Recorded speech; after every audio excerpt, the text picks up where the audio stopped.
읽어주는 수녀. 책 읽어주는 수사. 참 따뜻한 이야기. 수도원 책방.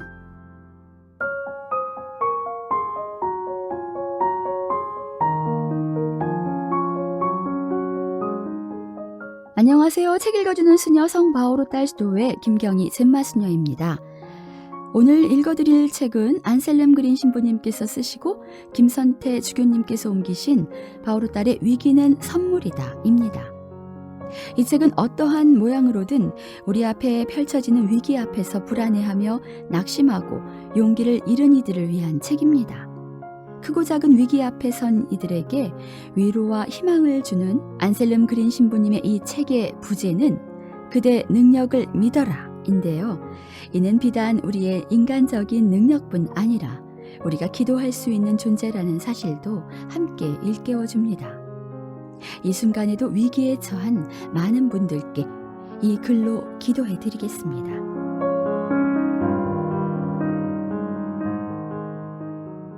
위기는 선물이다. 첫 번째. 기회인 위기. 심리학적 관점에서 볼 때 일반적 위기든 갑자기 들이닥친 위기든 모든 위기는 발전과 성숙의 기회다. 심리학자 요제프 슈베르먼은 이렇게 말한다. 위기 상황에서 인간은 해결 방안을 찾지 못한 채 영혼의 압박을 점점 더 크게 느끼고 그 불쾌한 상황에서 빠져나올 출구를 찾는다. 마침내 다행스럽게도 위기를 이겨내는 전략과 방안이 마련되고 순수한 성숙의 단계에 이르는 경우가 있다. 그러나 불행하게도 영혼의 시스템 전체가 무너지는 과정을 견뎌내지 못한 채 주변 사람들에게 책임을 돌리면서 자아의 틀에 집착하는 경우도 있다. 위기가 저절로 성숙의 기회가 되는 것은 아니다. 우리는 위기로 모든 것을 잃을 수도 있다. 이런 일은 위기를 결코 일어나서는 안 되는 어떤 것이라거나 개인적 잘못으로 볼 때 또는 위기를 무시하고 보상하려 할 때 발생한다. 보상은 위기를 해결하는 것이 아니라 더욱 부추길 뿐이다. 보상은 구체적으로 세상의 현실에 눈을 감는 잘못된 영성의 추구나 공허한 행동주의 또는 쾌락의 추구 같은 형태로 나타난다. 우리에게 위기가 닥치면 초콜릿 같은 단맛을 내는 음식을 먹는다는 사실을 제과 산업은 잘 알고 있다. 이제까지 유지되던 영혼의 균형이 깨지는 것은 위기의 특징이다. 위기를 맞는 인간은 새로운 균형을 찾도록 노력해야 한다. 이처럼 위기는 새롭게 균형을 잡을 수 있는 기회다. 본디 라틴어에서 유래한 영어 기회는 주사위 놀이에서 운이 좋은 경우라는 뜻이다. 기회로서의 위기는 삶의 도전이 이미 시작되었고 우리 삶의 주사위가 운 좋게 던져져 결국 우리가 어려움을 이겨낼 것임을 의미한다. 하지만 위기가 자동적으로 좋은 결말을 내지는 않는다. 그러려면 성숙을 향한 더 나은 응답과 발걸음이 요구된다. 위기에 대응하는 방식은 우리 책임이다. 우리는 체념할 수 있고 마치 위기가 없다는 듯 계속 단순하게 살 수도 있다. 아니면 우리 삶을 새로운 기초 위에 세우는 도전의 기회로 보면서 우리 안에서 새로운 가능성을 개발할 수도 있다. 인간의 삶은 위기의 연속이라 해도 지나친 말이 아니다. 우리가 위기에서 새로운 가능성을 발견하고 삶에 대해 새로운 시각을 찾고 현재의 도전에 대처하는 새로운 능동적 태도를 취한다면 위기를 잘 극복할 수 있다. 그러나 성숙한 발걸음을 내딛지 않으면 위기는 육체적, 영적 질병을 가져다 줄 수도 있다. 위기를 기회로 삼으면 삶에 대한 새로운 가능성을 발전시키며 새로운 인식을 지니게 될 것이다. 우리의 척도가 달라지고 위기를 통해 더욱 현명해질 것이다. 신비가 요하네스 타울러에게 위기는 하느님께서 우리를 영혼의 시면으로 이끄시는 절호의 기회다. 타울러는 많은 사람이 자신을 쇄신하는 중년의 위기에 대해 말한다. 그들은 직장에 다니며 가족을 이루고 집을 마련하는 등 거의 외적인 데에만 몰두하며 살아왔다. 이런 상황에서 하느님은 인간을 궁지에 빠지게 하신다. 하느님은 우리가 되찾은 은전의 비유에 나오는 여인처럼 행동하길 바라신다. 그 여인은 참된 자아를 상징하는 잃었던 은전을 찾기 위해 의자를 식탁에 올려놓고 옷장을 이리저리 옮긴다. 하느님은 인간이 자신을 찾을 수 있도록 위기로 이끄신다. 타올러는 위기를 인간이 하느님을 향해 행동하며 결국 하느님의 손길에 이끌려 영혼의 심연으로 인도되는 기회로 본다. 중국 사람한테 위기는 위험만 아니라 기회를 상징하는 표지가 된다는 사실은 널리 알려져 있다. 그렇다. 위기가 기회가 되게 하려면 우리의 협력이 필요하다. 먼저 위기에 대한 올바른 반응이 중요하다. 위기를 무시하거나 완화하는 사람은 내적으로 파괴된다. 위기를 그 자체로 받아들이고 그것이 자신에게 무엇을 요구하는지를 묻는 사람만 거기서 배울 수 있다. 결정적 배움의 단계는 고유한 정체성에 대한 물음이다. 예를 들어 재정 위기는 돈이나 안녕 또는 안전한 일자리로 나 자신을 정의할 수 없다는 것을 보여준다. 나한테는 다른 자아상이 필요하다. 결국 내 삶을 지속하는 근거를 내 영혼이나 하느님 안에서 찾을 경우에만 나는 위기를 극복할 수 있을 것이다. 예수님은 반석 위에 지은 집에 대해 말씀하신다. 우리는 하느님 위에 삶의 집을 지어야 한다. 하느님은 우리의 집을 항구하게 보존하는 반석이시다. 그런 다음 폭풍이 들이닥치거나 재앙의 물과 파도가 범람할 수도 있겠지만 이런 위기들은 집을 무너뜨리지 못할 것이다.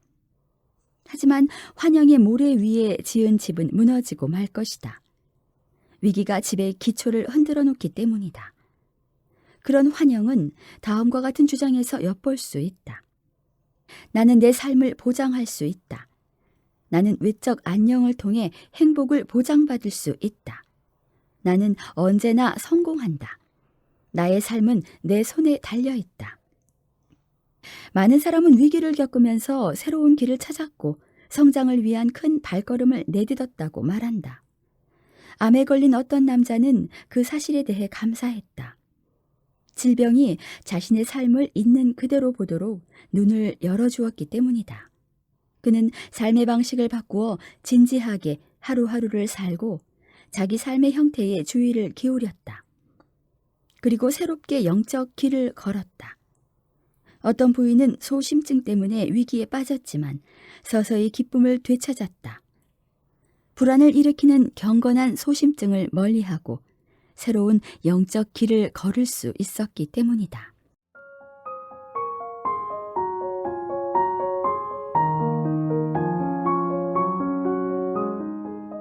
위기는 선물이다. 두 번째.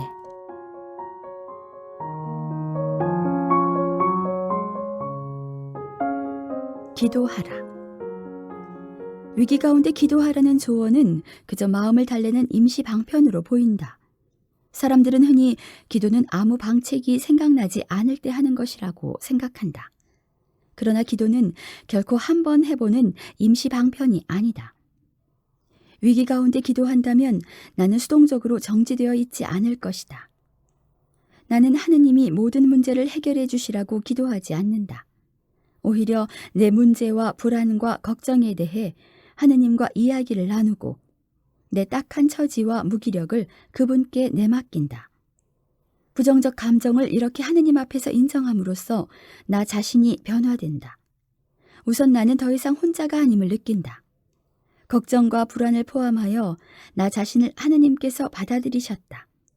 그래서 나는 위기에서 벗어날 수 있는 길을 알려달라고 하느님께 청할 수 있다. 기도는 나에게 확신을 주고 생각을 굳건하게 한다. 기도는 걱정을 덜어주지는 않지만 구체적 길을 찾도록 힘을 준다. 위기가 끝나게 해주시며 더 좋은 시간을 배려해 주시라고 하느님께 기도드리는 것은 정당하다. 하지만 하느님을 모든 것을 혼자 해결하시는 마술사로 생각해서는 안 된다. 그분께서 어떻게 활동하시는지 우리는 모른다. 그러나 하느님은 중요한 해결책을 마련하도록 책임있는 사람들의 마음속에 당신 성령을 보내심으로써 상황을 바꾸실 수 있다. 그분은 성령을 통해 인간 마음속에 있는 복잡한 문제를 해결하시며 사회와 세계도 움직이신다. 기도는 먼저 우리 자신을 움직인다. 우리는 더 이상 의지할 데가 없는 무기력한 존재가 아니다. 기도할 때 우리는 자신이 단순히 범죄 집단의 음모에 내맡겨진 것이 아니며 위기 상황에서도 하느님이 우리를 지탱해 주신다는 확고한 신뢰를 갖기 시작한다. 은행에 저축한 돈이 아니라 바로 하느님께서 내 삶을 결정하신다는 느낌은 우리 영혼에 유익하다. 더욱 자유로워져 생기를 얻은 우리 영혼은 그만큼 더 창조적으로 위기에 대처할 수 있다. 기회를 발견하라. 모든 위기에는 기회가 숨어 있다. 그러나 위기에 빠져 있으면 기회가 보이지 않는다. 위기가 가져다주는 새로운 가능성을 보지 못한다. 금융 위기는 금융세계가 새롭게 재편되고 정의로운 재산 분배가 가능해지고 돈이 사람에게 도움을 주어야지 사람이 욕심에 좌우되어서는 안 된다는 근본을 재정립할 기회이기도 하다. 모든 개인적 위기도 새로운 삶의 기준을 발견하여 내 삶을 새롭게 정리하고 진지한 삶을 영위할 기회가 된다. 모든 위기는 내가 자신과 삶에 대해 가져온 환상을 무너뜨린다. 환상의 파괴는 참된 자아와 새로운 삶의 전망을 발견할 절호의 기회다. 한 부인은 남편과 헤어진 후 실존적 위기에 빠졌다. 하지만 그는 위기를 겪은 지 1년이 지나면서 정말 하루하루를 새롭게 살며 자신의 고유한 능력이 무엇인지 알게 되었다고 했다. 그는 어릴 적부터 꿈꾸었던 것을 이제야 실현하게 되었다고 기뻐했다. 그는 대학 공부를 시작했고 다른 사람이 자신의 길을 찾도록 돕게 되었다며 활력에 넘쳐 있었다. 그러나 남편과 헤어진 무렵에는 자긍심을 몽땅 잃었고 삶의 실패자가 된 것 같았다. 자기는 결혼 생활을 할 만한 가치도 없는 사람이라고 스스로를 폄하하고 질책하며 절망에 빠졌다.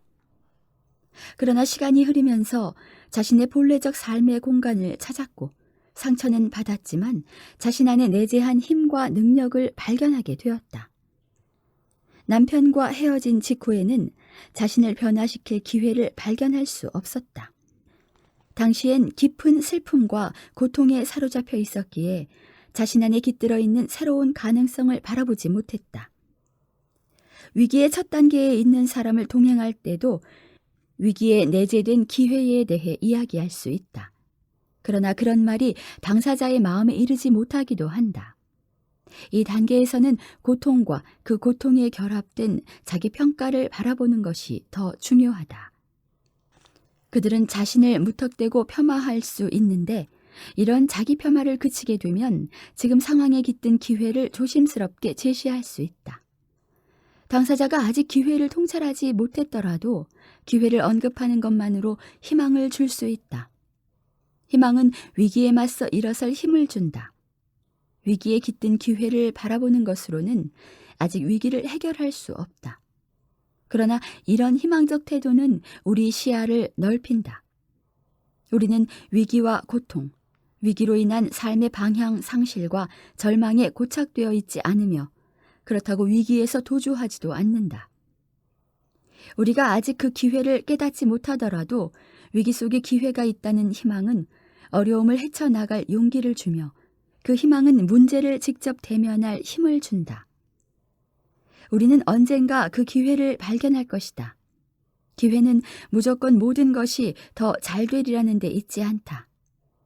오히려 우리가 더 진실해지고 삶의 참 모습을 바라봄으로써 우리 본질에 더 합당한 사람이 되는 데 있다. 위기를 겪은 후의 삶은 더욱 겸손해질 것이다.